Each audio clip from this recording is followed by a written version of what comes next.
करने जा रहा हूँ एलटी फूड्स के बारे में।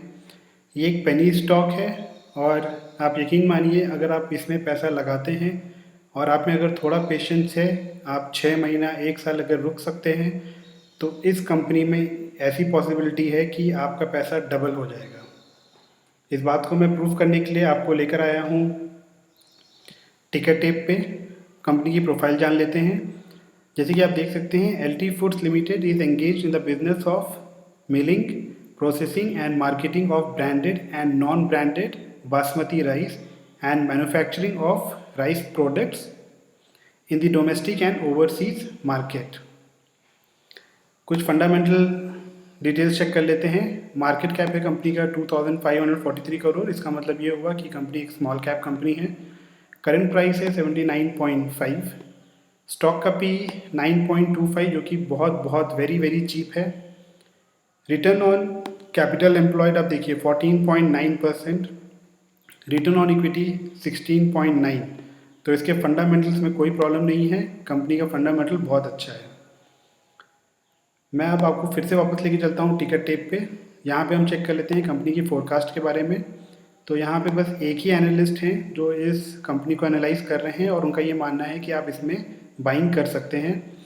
और आप यहाँ पे एक और चीज़ देखिए कि current price is less than the intrinsic value. Intrinsic value calculate होती है फंडामेंटल एनालिसिस करके, और ये बताया जा रहा है कि करंट प्राइस जो है वो इंट्रेंसिक वैल्यू से कम है। इसका मतलब ये हुआ कि करंट प्राइस 79.5 अंडर वैल्यूड है। जब हम बात करते हैं रिटर्न्स की वर्सेस एफडी रेट, तो बताया जा रहा है stock has been generating better return on equity than bank FD. जब हम बात करते हैं जुलाई 2022 की, तो जैसे कि आप देख सकते हैं कंपनी हाई बना सकती है 182 रुपीज़ 30 पैसा। करंट प्राइस है 79.5 और तकरीबन 130% का अपसाइड दिख रहा है 1 साल में। ये जो वैल्यू है ये हर महीने रिवाइज होती है, तो हो सकता है कि जब आप अगस्त में ये चेक करेंगे, अगस्त 2021 में, तो ये हो सकता है वैल्यू और बढ़ जाए। फाइनेंशियल चेक करना बहुत ज़रूरी है कंपनी का। 2018 में टोटल रेवेन्यू था 3649 करोड़, जो कि बढ़ के 3914 करोड़ हो गया 2019 में। 2020 में फिर से थोड़ी बढ़ावत रही 4184 करोड़ और 2021 में 4686। तो आप देख सकते हैं पिछले 4 साल में कंपनी के रेवेन्यू में बढ़ोतरी हुई है अच्छी खासी।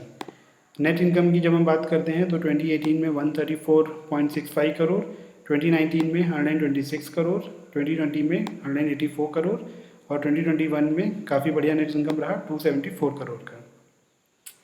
जब आप पीयर्स पे क्लिक करते हैं तो आपको सिमिलर कंपनी यहाँ पे दिख जाती है। सिमिलर कंपनी जैसे कि हम बात कर रहे हैं एलटी फूड्स का, जिसका पी रेशियो है 9.21, जो कि वैल्यूएशन बहुत चीप है। रुचि सोया का वैल्यूएशन थोड़ा मुझे एक्सपेंसिव लग रहा है 47.42। अवंती फीड्स पे मैंने अभी एक वीडियो बनाया जिसका वैल्यूएशन है 23.76, जो कि बहुत शानदार कंपनी है। आप चाहें तो इसमें भी आप निवेश कर सकते हैं। KRBL लिमिटेड बहुत ही अच्छी कंपनी है, इसके फंडामेंटल्स काफ़ी स्ट्रॉन्ग है और पी रेशियो बहुत ही चीप है 11.81। जब हम बात करते हैं होल्डिंग्स की, तो पिछले 4 क्वार्टर में आप देख सकते हैं प्रोमोटर होल्डिंग सेम रही है जो कि 56.81% है।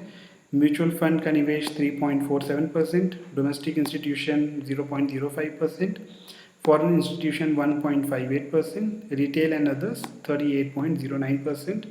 आपको यहाँ पे एक और ऑप्शन मिलता है न्यूज़ का, जहाँ पे आप इस शेयर से रिलेटेड कोई भी न्यूज़ होगी तो वो यहाँ पे अपडेट हो जाती है और आप इसको चेक कर सकते हैं। इवेंट्स पे यूजुअली हम चेक करते हैं कि कंपनी डिविडेंड कैसा देती है। कंपनी के डिविडेंड कुछ खास नहीं है। कंपनी ने डिविडेंड तो वैसे हर साल दिए हैं, लेकिन 2018 में 15 पैसे का डिविडेंड दिया पर शेयर, 2019 में भी 15 पैसे का डिविडेंड पर शेयर और 2020 से 50 पैसा पर शेयर।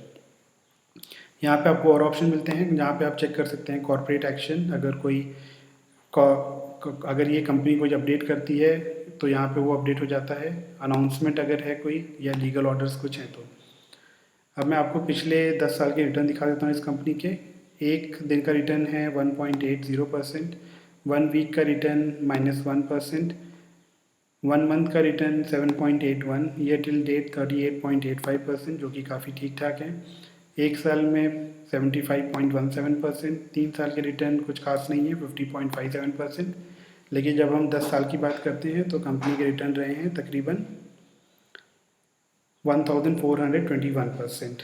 तो आप अंदाज़ा लगा सकते हैं कि पिछले 10 साल में इस कंपनी ने अपने निवेशकों का पैसा 1400 टाइम्स रिटर्न दिया है।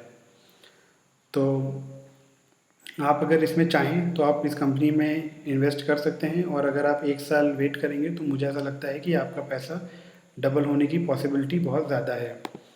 और अगर इस कंपनी में आप निवेश करना चाह रहे हैं तो अपनी भी एनालिसिस करें, अपने फाइनेंशियल एडवाइज़र से भी बात करें, उनसे भी कंसल्ट करें और तभी कोई डिसीजन लें।